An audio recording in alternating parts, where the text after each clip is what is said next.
நாளைக்கு நம்முடைய தலைவர் அவர்கள் திருவாரூர் மண்ணில் கலைஞர் பிறந்த திருவாரூர் மாவட்டத்தில் பிரச்சாரத்தை ஆரம்பிக்கிறார். நான் அண்ணா பிறந்த காஞ்சிபுரம் மண்ணில் ஆரம்பிக்கிறார். நம்ம தலைவர் கலைஞர் பிறந்த திருவாரூர் மண்ணில் ஆரம்பிக்கிறார்.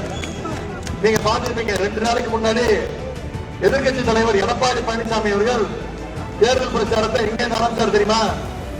சென்னையில பாஜக போட்டியிட மயிலாப்பூர் தொகுதியில் தான் நம்முடைய பிரச்சாரத்தை ஆரம்பிச்சார். இதுல என்ன தெரியுது? நம்மளுடைய கொள்கை தலைவர்கள் பேருங்க அண்ணாவோ டாக்டர் கலைஞரோ. எடப்பாடி பழனிசாமியோட கொள்கை தலைவர் யாரு? அமித்ஷாவோ மோடி அவர்களும். மீண்டும் திரு மோடியும் அமித்ஷாவையும் தமிழ்நாட்டுக்குள்ள நுழைய விடலாமா? நிச்சயம் தமிழ்நாட்டு மக்கள் அனுமதிக்க மாட்டாங்க. நம்முடைய தலைவர் தொடர்ந்து சொல்றார், வர்ற தேர்தல் டெல்லிக்கும் தமிழ்நாட்டுக்கும் நடக்கக்கூடிய தேர்தல். மீண்டும் தமிழ்நாட்டுக்குள்ள பாஜக சக்தியை நுழைய விடக்கூடாது.